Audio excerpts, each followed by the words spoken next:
भर उनको सर झुकाए हुए लोगों ने देखा, लेकिन ऊंचे ऊंचे ताजों को उनके कदमों पर झुकते हुए भी देखा। बड़ी बड़ी हुकूमतों पर बैठने वाले भी उनके दरवाजे पर आते हुए लोगों ने देखा।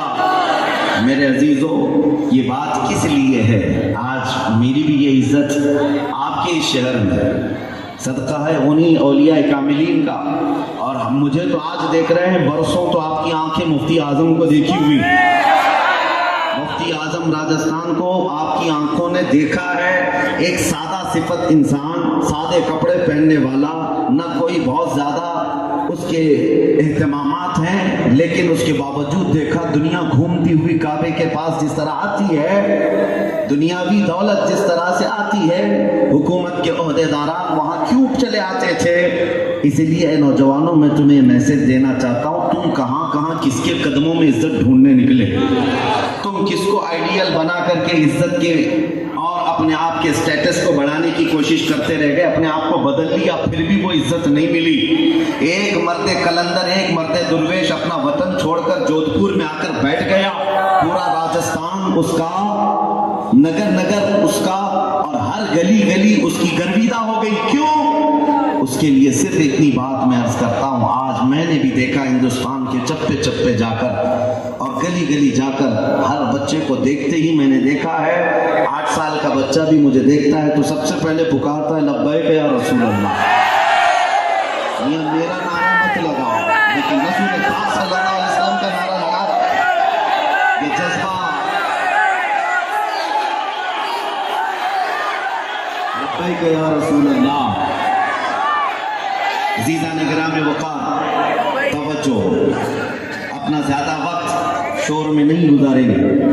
मैं ये बात अर्ज कर रहा हूँ, ये जो कुछ भी मिला है, ये इज्जतें, ये इनायतें सिर्फ इसलिए है कि हम किसी बड़े खानदान के या हम किसी सरकारी नेता से कोई ताल्लुक नहीं रखते हैं। हमारा मामला ये नहीं है कि रात के 12 बजे यहाँ के जो लोग आए हुए हैं, ये 500 रुपये और 200 रुपये दे करके बुलाए हुए वोटों की पब्लिक नहीं है। ये वोटों के लिए, इलेक्शन कैंपेनिंग के लिए जमा की हुई पब्लिक नहीं है, जो दोपहर में लाल झंडा और रात में नीला झंडा। मेरे अजीजों, मैं मजमों में जाता हूँ रात के 12 बजे के बाद भी, जो गर्माहट यहाँ हमारे जलसों में दिखती है, वो दिन के 12 बजे वहां नजर नहीं आती। क्यों? ये माल और दौलत पर जमा की हुई पब्लिक नहीं है। ये माल और दौलत और या मिठाई के लिए जमा की हुई ये वो मजमा नहीं है, बल्कि नेता हजरात भी हों तो उनसे भी मैं कहता हूँ, ये देख लो जरा आंख खोल करके, रात के 12 बजे हमने 100-200 रुपये देकर नहीं बुलाया, बल्कि यहाँ जो आया है वो ये अज़्म लेकर के आया है, मेरे मुस्तफा की बात आई, कदमों में गर्दन भी दे दूंगा। नबी करीम सल्लल्लाहु तआला अलैहि वसल्लम के लिए फिदा होने वाला ये मजमा होता है। इसीलिए मेरे अजीजों, हमारी चलत फिरत से बहुत सारे लोगों को तकलीफ भी होती है, डर भी लगता है। लेकिन इस जोधपुर के उस तारीखी चौक में मैं खड़ा हूँ, जहाँ कभी मुफ्ती आजम हिंद खड़े थे, कभी मुहद्दिस आजम हिंद खड़े थे। ये अगर तारीखी शहर है तो यकीनन उन बुजुर्गों की विरासत हमें भी मिली है। वही विरासत आप तक हम पहुंचाएंगे। मैं मैसेज देना चाहूंगा, शोहदाए करबला का ये महीना है, मुहर्रम आते ही सुन्नियों के यहाँ इमाम हुसैन का तस्करा छिड़ जाता। लेकिन याद रखो मेरे अजीजों, मौला इमाम हुसैन का जिक्र करने वाले हम हुसैन आजम का जिक्र इसलिए नहीं करते कि रो धो करके सीना पीट लेंगे या मातम करके गम मना लेंगे। गम होना फितरी बात है, लेकिन मेरा ये मिशन है, मैं करबला की दास्तान सुनाता हूं तो इस नीयत से सुनाता हूं कि 80 साल का बूढ़ा भी सुन ले तो 25 साल की जवानी इसके अंदर आ जाए। हुसैन आजम का तज़किरा रोने धोने के लिए नहीं है, मुजाहिद इस्लाम बनने के लिए है।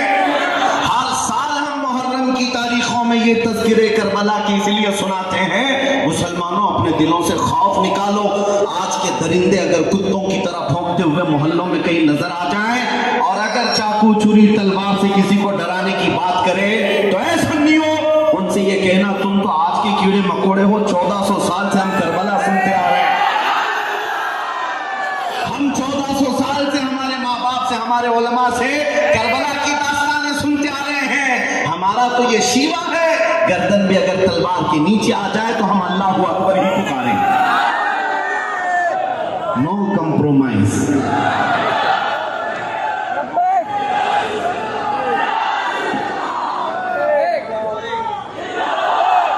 जो मैसेज मुझे देना है वो ये है, अब तवज्जो से सुन ले। अल्लाह कुरान में फरमाता है वजाहिदू फिल्लाहि हक़्क़ जिहादिही हुवा जितबाकुम। अल्लाह की राह में जो तुम्हें कोशिश करनी है उसका हक अदा करो। अल्लाह ताला ने तुम्हें चुन लिया है, अल्लाह ने तुम्हें चुन लिया है। और आपको मैं ये बताना चाहूंगा कि तुम्हें ये प्राउड फील होना चाहिए, तुम्हारे अंदर फख्र होना चाहिए कि मैं मुसलमान हूं। और उस पर मजीद ये है कि अल्लाह ताला ने मुसलमानों में भी आपको इश्क रसूल की दौलत दी है। हाँ, अहले मोहब्बत में तुम्हारा शुमार है, रसूलुल्लाह के आशिकों में तुम्हारा शुमार है। जोधपुर शहर आने के बाद यहाँ के दबंग लोगों को देखा, ये नौजवानों को, या फिर सुबह से मिल रहे हैं, हर तीसरा आदमी तो नेता ही दिखता है।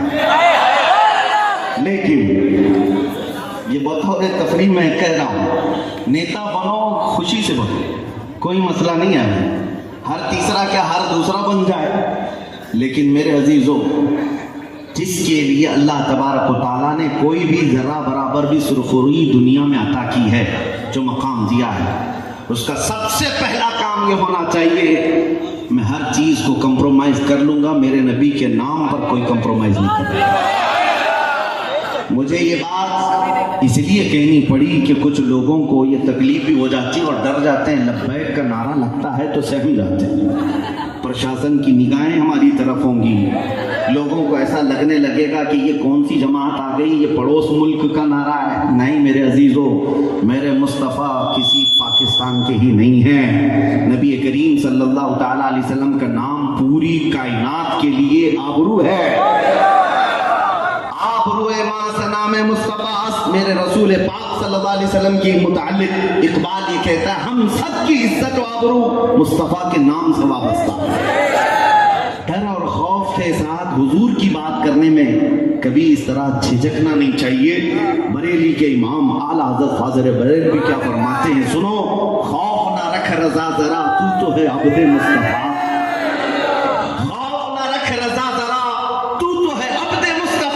तेरे लिए अमान है, तेरे लिए अमान है। यहाँ पर जिन लोगों को ऐसा लगता हो, मैं उत्तर प्रदेश में एक प्रोग्राम में था और उसके बाद दूसरे चंद दिनों के बाद एक आलिम दीन थे, मौलाना साहब से आए, कहा कि हजरत आपके जलसे में बैठा था, आस पड़ोस में बैठने वाले तवज्जो से सुन लीजिए, आपके साथ फोटो में आ जाते हैं तो दूसरे दिन से हमारे लिए भी तहकीकात शुरू हो जाती है। मौलाना साहब ने कहा, दूसरे दिन ही पुलिस वालों ने मुझे बुला लिया थाने पे, कहा कि आप वहाँ बैठे हुए थे और बहुत लब्बैक लब्बैक के नारे लगा रहे थे। तो मैंने कहा क्या बात है, आपको क्या है? कहा, उन्होंने कहा कि केस फला हालात ऐसे हो गए, आपके ऊपर केस डाल देंगे, कोई सेक्शन लगा देंगे। लगाया अगरचे नहीं। मैंने उनसे कहा, आप डरे हैं इस बात पर?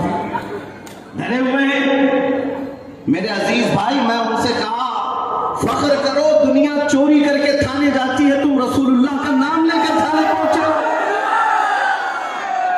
इससे बड़े फख्र की बात क्या है? तुम नबी पाक सल्लल्लाहु अलैहि वसल्लम का नाम लेकर पहुंचे हो। मेरे ताजु शरिया रहमतुल्लाह ताला अलैह फरमाते कि अगर उनके नाम पर हथकड़ियां लगाई जाएं तो ये दुनिया का सबसे कीमती जेवर होगा, ये सबसे कीमती जेवर होगा। खौफ ना रखो, डरो नहीं। हाँ, चोरी करके जाना है, मार धाड़ करके जाना है, किसी का रेप करके कोई गया है, उसके लिए जिल्लत है। नबी पाक सल्लल्लाहु ताला अलैहि वसल्लम के नाम पर गया है तो वो बिलाल हबशी का वारिस है, वो खुबैब इब्न अदी खब्बाब इब्न लानत का वारिस है। नबी करीम सल्लल्लाहु ताला अलैहि वसल्लम की बारगाह में चले जाना, कल क़यामत के दिन खड़े होना।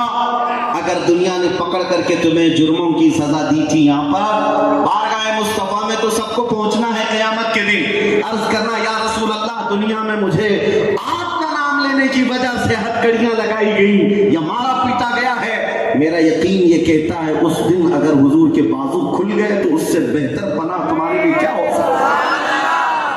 उससे बेहतर पना क्या हो सकती है। खौफ और डर यहाँ से निकालो। अभी हजरत सैयद मुजफ्फर हुसैन कचौचुई रहमतुल्लाह अलैह का जिक्र हो रहा था, मुझे एक बात याद आती है। उनको अपने ज़माने में कैद में डाल दिया गया था, जेल में बंद कर दिया गया था। तब उन्होंने एक मशहूर शेर लिखा था, मुजफ्फर को मुक़य्यद न समझ ऐ सय्याद, मुजफ्फर को मुक़य्यद न समझ ऐ सय्याद, मेरी ये असीरी भी सुन्नत आबाई है।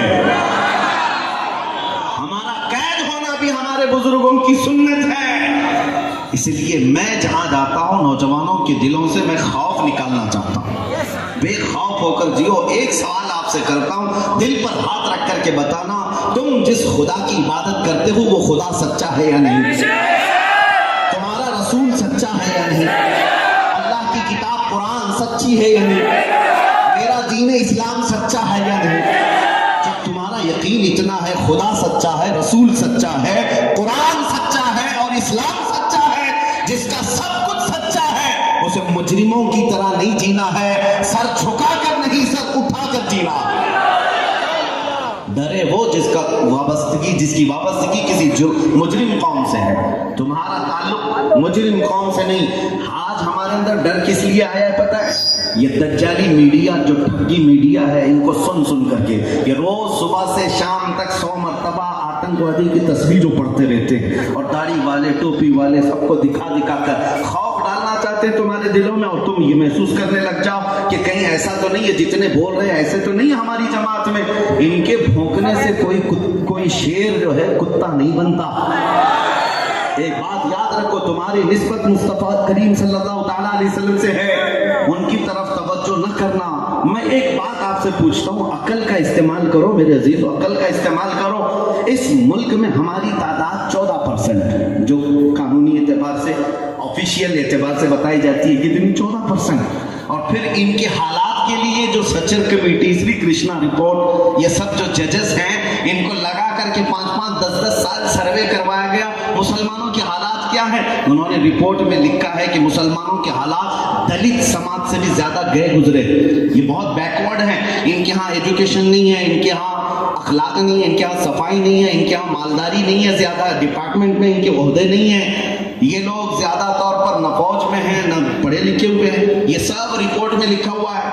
मैं कहता हूँ तुम्हारी रिपोर्ट ये कहती ये सब बिखरी हुई कौम है, टूटी हुई कौम है, और फिर उसके बाद हम तादाद में बहुत कम हैं, ये बात तो मानते हैं, लेकिन 24 घंटे मीडिया में हम क्यों हैं?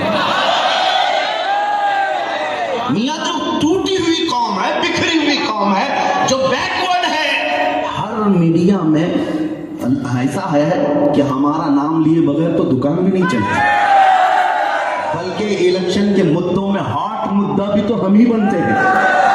क्यों?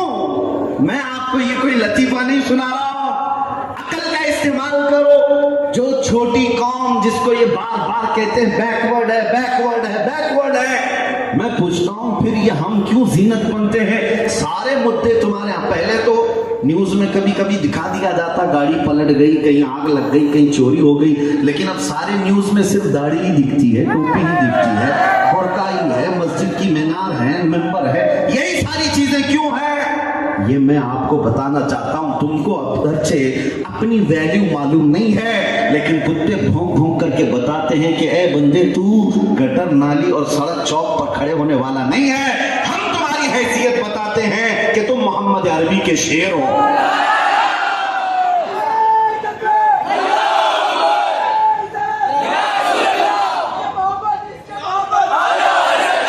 सब कुछ हमारा लुट जाने के बाद भी आज हम ही निशाने पर हैं।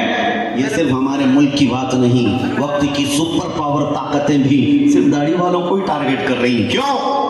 किस लिए? हम सबके निशाने पर हैं। बिखरी हुई कौम, टूटी हुई कौम, हमारा कोई ढंग का कायद नहीं मिलता, सब क़यादत खत्म हो गई, सियासत खत्म हो गई, हुकूमत खत्म हो गई, फिर भी क्यों निशाने पर है? इसको इकबाल से अगर सुनना हो तो 100 साल पहले इकबाल ने कहा था, कुछ बात तो है कि मिटती नहीं हस्ती हमारी, कुछ बात तो है कि मिटती नहीं हस्ती हमारी, सदियों रहा है दुश्मन दौरे ज़मां हमारा, तौहीद की अमानत सीनों में है हमारे, आसान नहीं मिटाना नामो निशा हमारा, यूनानो मिस्र रोमा सब मिट गए जहां से, बाकी मगर है अब तक नामो निशान हमारा। ये है कोई तो ताकत जो तुम्हारे सीने में मौजूद है, ये तुम्हें बार बार एहसास दिला रहे हैं अभी तुम मरे नहीं हो, अभी तुम जिंदा हो। अगर मरी हुई कौम होती तो तुम मुद्दा कभी नहीं बनते। अभी तुम मुद्दा बने हुए हो तो इसका मतलब है जिंदगी की शुआएं अभी तुम्हारे अंदर मौजूद है। लेकिन एक बात मैं आपको बता दूं, दुनिया को किस बात का खौफ है, डर किस बात